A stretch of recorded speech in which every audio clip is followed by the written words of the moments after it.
ഇന്ന് നമ്മൾ ഇവിടെ ഡിസ്കസ് ചെയ്യുന്നത് വൈറ്റമിൻ ബി 12 കുറിച്ചാണ്. വൈറ്റമിൻ ബി 12 നമ്മുടെ ശരീരത്തിന് എത്രമാത്രം ഇമ്പോർട്ടൻ്റ് ആണ്, അതിന്റെ മെയിൻ ഫങ്ഷൻസ് എന്തൊക്കെയാണ്, വൈറ്റമിൻ ബി 12 ഡെഫിഷ്യൻസി സിംറ്റംസ് ഏതൊക്കെ തുടങ്ങിയ കാര്യങ്ങൾ നമുക്കൊന്ന് മനസ്സിലാക്കാം. എല്ലാവർക്കും എൻ്റെ വീഡിയോയിലേക്ക് സ്വാഗതം.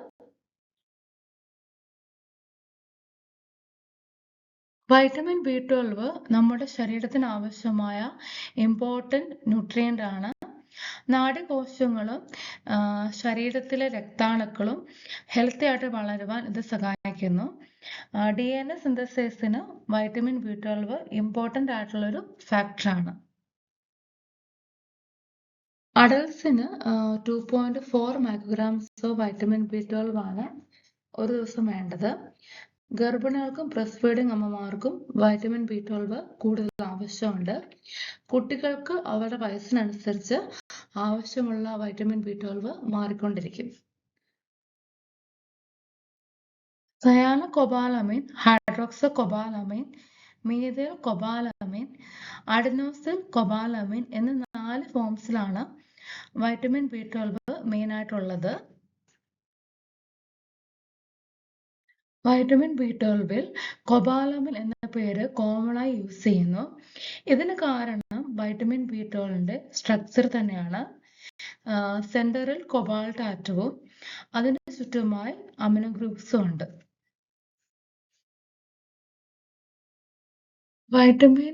വൈറ്റമിൻ ബി 12 സോഴ്സസ് നമുക്ക് രണ്ടായിട്ട് തിരിക്കാം: animal products and fortified foods. Animal പ്രൊഡക്ട്സിൽ വരുന്നതാണ് meat, fish, egg, chicken, milk and other dairy products. Fortified ഫുഡ്സിൽ മെയിനായിട്ട് വരുന്നത് breakfast cereals, nutritional yeast, certain bread and plant based milk types. ഇതിനകത്ത് നേച്ചുറലി വൈറ്റമിൻസും ന്യൂട്രിയൻസും ഉണ്ടാവില്ല, പക്ഷെ ഹ്യൂമൻ മെയ്ഡ് ആയിട്ടുള്ള ന്യൂട്രിയൻസ് വൈറ്റമിൻസ് ഈ ഫുഡിൽ ആഡ് ചെയ്യുന്നു. അതുകൊണ്ടാണ് ഇതിന് ഫോർട്ടിഫൈഡ് ഫുഡ്സ് എന്ന് പറയുന്നത്. പ്ലാന്റ് ബേസ്ഡ് മിൽക്ക് ടൈപ്പിന്റെ എക്സാമ്പിൾ ആണ് almond milk, Soy milk, oats milk ഒക്കെ. വൈറ്റമിൻ ബി 12 കൂടുതൽ കാണുന്നത് ആനിമൽ പ്രൊഡക്ട്സിലാണ്. സോ പ്ലാന്റ്സിൽ വൈറ്റമിൻ ബി 12 അളവ് വളരെ കുറവായിരിക്കും. സോ വെജിറ്റേറിയൻ ഡയറ്റ് മാത്രം ഫോളോ ചെയ്യുന്ന ആൾക്കാർ എന്തായാലും സപ്ലിമെന്റേഷൻ എടുക്കേണ്ടതാണ്. എങ്ങനെയാണ് വൈറ്റമിൻ ബി 12 നമ്മുടെ ബോഡിയിൽ അബ്സോർബ് ചെയ്യുന്നത്? 2 കാര്യങ്ങൾ പ്രധാനമായും നമ്മുടെ ശരീരത്തിൽ നടക്കേണ്ടതുണ്ട്. ഒന്നാമത്തെ കാര്യം, നമ്മുടെ വയറ്റിലുള്ള ഹൈഡ്രോക്ലോറിക് ആസിഡ് നമ്മൾ കഴിക്കുന്ന ആഹാരത്തിൽ നിന്ന് വൈറ്റമിൻ ബി 12 സെപ്പറേറ്റ് ചെയ്യുന്നു. വൈറ്റമിൻ ബി 12 നമ്മുടെ വയറ്റിൽ പ്രൊഡ്യൂസ് ചെയ്യുന്ന ഇൻട്രിൻസിക് ഫാക്ടർ എന്ന പ്രോട്ടീനുമായിട്ട് കമ്പൈൻ ചെയ്യുന്നു. ദെൻ ഡൈജസ്റ്റീവ് സിസ്റ്റത്തിന് പ്രോപ്പറായിട്ട് വൈറ്റമിൻ ബി 12 അങ്ങനെ അബ്സോർബ് ചെയ്യാൻ കഴിയുന്നു. എന്താണ് vitamin B 12 deficiency anaemia? Vitamin B 12 രക്താണുക്കളുടെ പ്രൊഡക്ഷന് ഹെൽപ്പ് ചെയ്യുന്നു. വൈറ്റമിൻ ബി 12 കുറയുമ്പോൾ വേണ്ട രീതിയിൽ RBC പ്രൊഡക്ഷൻ നടക്കില്ല. പക്ഷേ വൈറ്റമിൻ ബി 12 ഡെഫിഷ്യൻസി ഉള്ള എല്ലാ ആൾക്കാരിലും അനീമിയ ഉണ്ടാകുന്നില്ല. വൈറ്റമിൻ ബി 12 ഡെഫിഷ്യൻസി സിംറ്റംസ് വളരെ സ്ലോലി ഡെവലപ്പ് ചെയ്യുന്ന ഒന്നാണ്.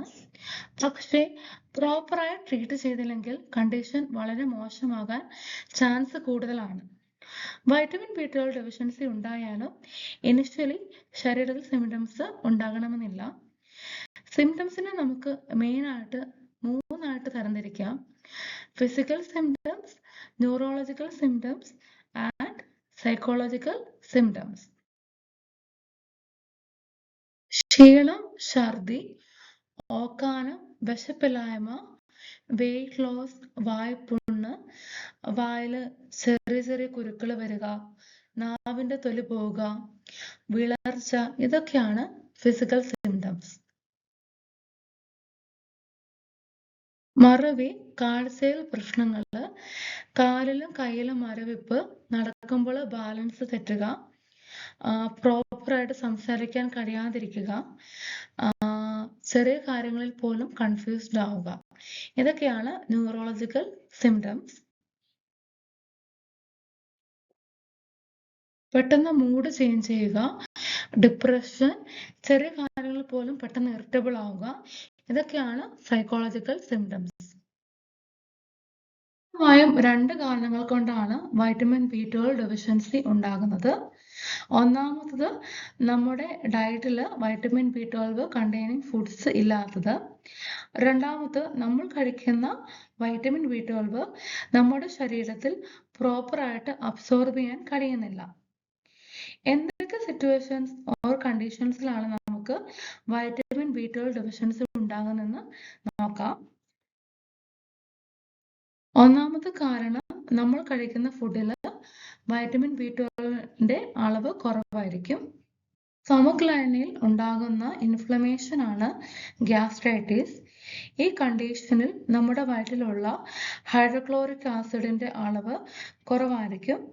ഹൈഡ്രോക്ലോറിക് ആസിഡ് വൈറ്റമിൻ B12ന്റെ അബ്സോർപ്ഷന് വളരെ ഇമ്പോർട്ടൻ്റ് ആയിട്ടുള്ളൊരു ഫാക്ടറാണ്. അങ്ങനെയാണ് ഗ്യാസ്ട്രൈറ്റിസ് ഉള്ള ആൾക്കാരിൽ വൈറ്റമിൻ B12 ഡെഫിഷ്യൻസി ഉണ്ടാകുന്നത്. പെർണീഷ്യസ് അനീമിയ ഉള്ള ആൾക്കാരിൽ ഇൻട്രിൻസിക് ഫാക്ടർ ഉണ്ടാവില്ല. പെർണീഷ്യസ് അനീമിയ എന്ന് പറഞ്ഞാൽ ഒരു ഓട്ടോ ഇമ്യൂൺ ഡിസീസ് ആണ്. അപ്പോൾ നമ്മുടെ അങ്ങനെയുള്ള പേഷ്യൻസിൽ ആൻറ്റിബോഡീസ് ഉണ്ടാവുകയും അത് ഇൻട്രിൻസിക് ഫാക്ടറിനെ നശിപ്പിക്കുകയും ചെയ്യും. സോ വൈറ്റമിൻ B12ന്റെ അബ്സോർപ്ഷന് ഇൻട്രിൻസിക് ഫാക്ടർ വളരെ എസെൻഷ്യൽ ആണ്. സോ ഇങ്ങനെയുള്ള കേസിൽ വൈറ്റമിൻ B12 ഡെഫിഷ്യൻസി ഉണ്ടാകും. നമ്മുടെ ഡൈജസ്റ്റ് സിസ്റ്റത്തിന്റെ ഫങ്ഷന് അഫക്റ്റ് ചെയ്യുന്ന രണ്ട് രോഗങ്ങളാണ് സിലാക് ഡിസീസും ക്രോൺസ് ഡിസീസും. സിലാക് ഡിസീസിൽ സ്മോൾ ഇൻറ്റെസ്റ്റിൽ ഉണ്ടാകുന്ന ഒരു ഇൻഫ്ലമേഷൻ ആണ്. ഗ്ലൂട്ടൻ കണ്ടെയ്നിങ് ഫുഡ് കുറെ കഴിക്കുമ്പോൾ നമ്മുടെ ഇൻറ്റെസ്റ്റിൻ ഡാമേജ് ആകുന്നു. സോ ഇനഫായിട്ടുള്ള ന്യൂട്രിയൻസ് നമ്മുടെ ബോഡിയിലേക്ക് അബ്സോർബ് ചെയ്യാൻ കഴിയുന്നില്ല. ഗ്ലൂട്ടൻ ഫ്രീ ഫുഡ് കഴിക്കുമ്പോൾ ഈ ഡാമേജ് നമുക്ക് റിവേഴ്സ് ചെയ്യാൻ പറ്റുന്നുണ്ട്. ഡൈജസ്റ്റീവ് ട്രാക്റ്റിൽ ഉണ്ടാകുന്ന ഇൻഫ്ലമേഷൻ ആണ് ക്രോൺസ് ഡിസീസ്. ഇത് ഏത് പാർട്ടിലും വരാം, പക്ഷെ കോമൺലി കാണുന്നത് സ്മോൾ ആൻഡ് ലാർജ് ഇൻറ്റെസ്റ്റൈനിലാണ്. വെയിറ്റ് ലോസിന്റെ ഭാഗമായിട്ട് സർജറി ചെയ്യുന്ന ആൾക്കാരിൽ വൈറ്റമിൻ B12 ഡെഫിഷ്യൻസി വളരെ കോമൺ ആണ്. ഇവിടെ സ്റ്റൊമക്കിന്റെ ഒരു പാർട്ട് റിമൂവ് ചെയ്യുന്നുണ്ട്. അതുകൊണ്ട് അവൈലബിൾ ആയിട്ടുള്ള ഇൽത്തസിയലും ഇൻട്രിൻസിക് ഫാക്ടറൊക്കെ നോർമൽ ഇൻഡിവിജ്വലിനെ അപേക്ഷിച്ചിട്ട് കുറവായിരിക്കും. സോ ഇവിടെയും വൈറ്റമിൻ B12 ഡെഫിഷ്യൻസി ഉണ്ടാകുന്നു. വെജിറ്റേറിയൻ ഡയറ്റ് മാത്രം ഫോളോ ചെയ്യുന്ന ആൾക്കാരിൽ വൈറ്റമിൻ B12 ഡെഫിഷ്യൻസി വളരെ കോമൺ ആണ്. ആൽക്കഹോൾ നമ്മുടെ ഡൈജസ്റ്റീവ് സിസ്റ്റത്തിനെ ഡാമേജ് ചെയ്യുന്നു. വൈറ്റമിൻ B12 അബ്സോർപ്ഷൻ പ്രോപ്പറായി ഇവിടെ നടക്കുന്നില്ല. ട്രാൻസ്കോബാലമിൻ 2 ഡെഫിഷ്യൻസി ഒരു ജനറ്റിക് ഡിസോർഡർ ആണ്. നമ്മുടെ ബോഡിയിൽ വൈറ്റമിൻ B12 സർക്കുലേറ്റ് ചെയ്യാൻ ഹെൽപ്പ് ചെയ്യുന്നൊരു ട്രാൻസ്പോർട്ട് പ്രോട്ടീൻ ആണ് ട്രാൻസ്കോബാലമിൻ 2. ട്രാൻസ്കോബാലമിൻ 1 നമ്മുടെ ബോഡിയിൽ എന്താണ് വൈറ്റമിൻ B12 സ്റ്റോർ ചെയ്യാൻ വേണ്ടി ഹെൽപ്പ് ചെയ്യുന്നതാണ്. അപ്പോൾ ട്രാൻസ്കോബാലമിൻ 2ന്റെ ഡെഫിഷ്യൻസി നമ്മുടെ ബോഡിയിലുള്ള സർക്കുലേറ്റിംഗ് വൈറ്റമിൻ B12ന്റെ അളവ് കുറയ്ക്കും. താഴെ പറഞ്ഞിട്ടുള്ളതിൽ ഒന്നോ അതിൽ കൂടുതലോ റിസ്ക് ഫാക്ടേഴ്സ് ഉണ്ടെങ്കിൽ നിങ്ങൾക്ക് വൈറ്റമിൻ B12 ഡെഫിഷ്യൻസി ഉണ്ടാകാനുള്ള ചാൻസ് കൂടുതലാണ്. 75 വയസ്സിൽ കൂടിയ ആൾക്കാർക്ക് അവരുടെ ബോഡിയിൽ പ്രോപ്പറായിട്ട് വൈറ്റമിൻ B12 അബ്സോർബ് ചെയ്യില്ല. അതേപോലെ ഡൈജസ്റ്റീവ് സിസ്റ്റം ഡിസോർഡർ ഉള്ള ആൾക്കാരിൽ പ്രോപ്പറായിട്ടുള്ള വൈറ്റമിൻ B12 അബ്സോർപ്ഷൻ നടക്കുന്നില്ല. വെജിറ്റേറിയൻ ഡയറ്റ് ഫോളോ ചെയ്യുന്ന ആൾക്കാരിൽ മാത്രം ഫോളോ ചെയ്യുന്ന ആൾക്കാരിൽ വൈറ്റമിൻ B12 ഡെഫിഷ്യൻസി വളരെ കോമൺ ആണ്. Metformin, proton pump inhibitors, H2 blockers, oral birth control pills തുടങ്ങിയ മരുന്നുകൾ നമ്മുടെ രക്തത്തിലുള്ള വൈറ്റമിൻ B12 അളവ് കുറയ്ക്കുന്നു. ക്രോണിക് ആൽക്കഹോൾ യൂസ് ഡൈജസ്റ്റീവ് സിസ്റ്റത്തിനെ ഡാമേജ് ചെയ്യുന്നു. ഷോഗ്രൻസ് സിൻഡ്രോം നമ്മുടെ ശരീരത്തെ ഡ്രൈനസിൽ നിന്ന് പ്രൊട്ടക്ട് ചെയ്യുന്ന ഗ്ലാൻസിനെ അഫക്റ്റ് ചെയ്യുന്ന ഒരു ഓട്ടോ ഇമ്മ്യൂൺ ഡിസീസ് ആണ്.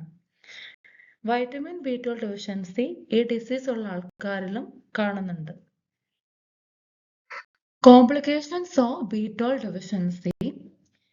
Vitamin B12 deficiency initially treat ചെയ്തില്ലെങ്കിൽ തലച്ചോറിലും നാഡീവ്യവസ്ഥയിലും ലോങ് ലാസ്റ്റിംഗ് ആയിട്ടുള്ള സൈഡ് എഫക്ട്സ് ഉണ്ടാകും.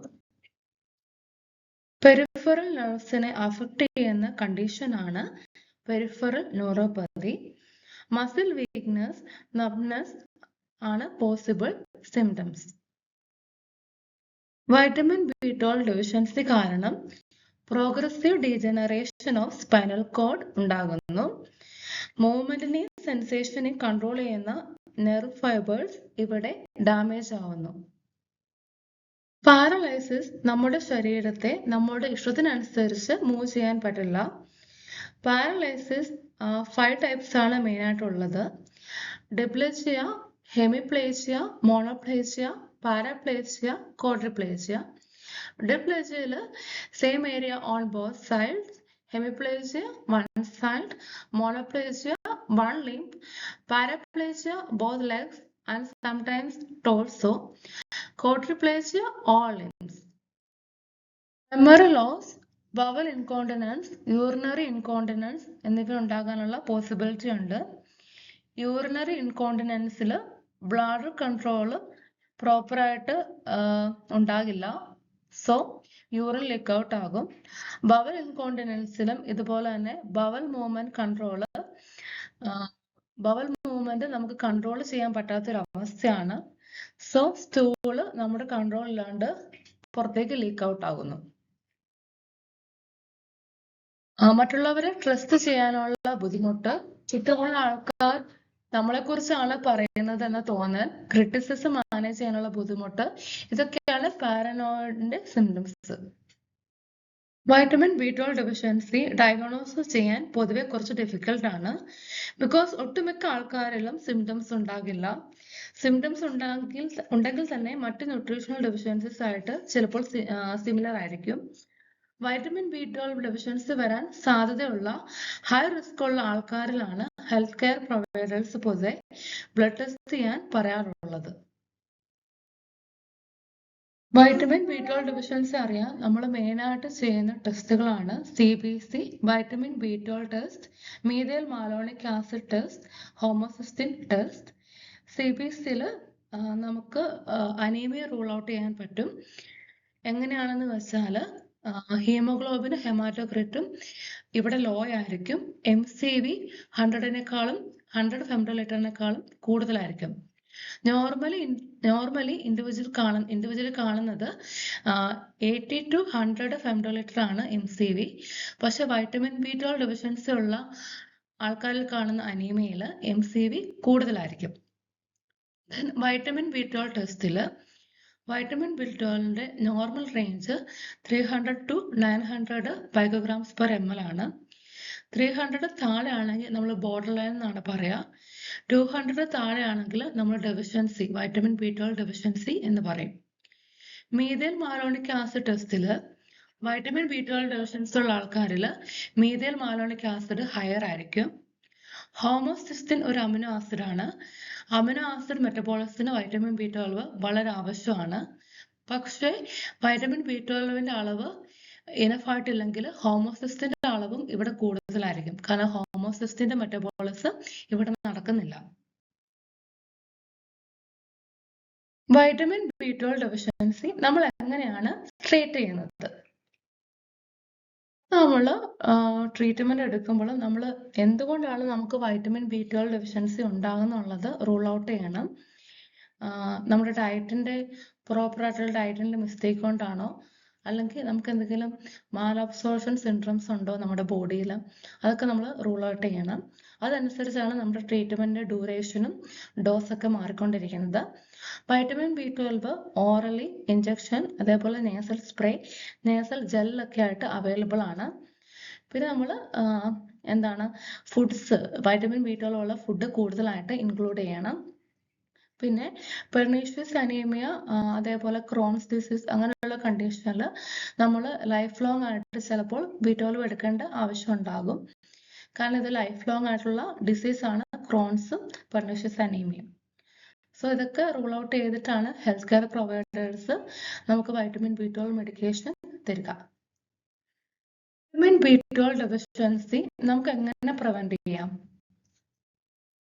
വൈറ്റമിൻ B12 ഡെഫിഷ്യൻസി പ്രിവെന്റ് ചെയ്യാൻ ഫസ്റ്റ് നമ്മൾ ചെയ്യേണ്ടത് നമുക്ക് കഴിക്കാൻ പറ്റുന്ന ആനിമൽ ഫുഡ് പ്രൊഡക്ട്സ് നമ്മുടെ ഡയറ്റിൽ ഇൻക്ലൂഡ് ചെയ്യുക. പിന്നെ ഫോർട്ടിഫൈഡ് ഫുഡ്സും ഇൻക്ലൂഡ് ചെയ്യാൻ ശ്രമിക്കുക. ദെൻ ഇതൊന്നും പോസിബിൾ അല്ലെങ്കിൽ ഇപ്പം വെജിറ്റേറിയൻ ഡയറ്റ് മാത്രം ഫോളോ ചെയ്യുന്ന ഒരാൾക്കാരാണെങ്കിൽ dietary supplements, vitamin B12 dietary supplements അവരുടെ ഫുഡിൽ ഇൻക്ലൂഡ് ചെയ്യുക.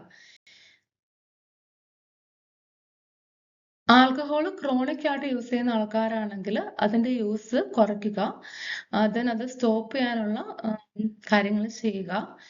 ദെൻ ഇപ്പോൾ ഡൈജസ്റ്റീവ് ഡിസീസ് ഉള്ള ആൾക്കാരാണെങ്കിലും അവരുടെ ഹെൽത്ത് കെയർ പ്രൊവൈഡറിനോട് ചോദിച്ച് വേണ്ട ഇൻസ്ട്രക്ഷൻസ് ചോദിച്ച് അത് ഫോളോ ചെയ്യുക, ഹെൽത്തി ആയിട്ടിരിക്കുക. Thank you all for watching my video and God bless you all. Bye bye.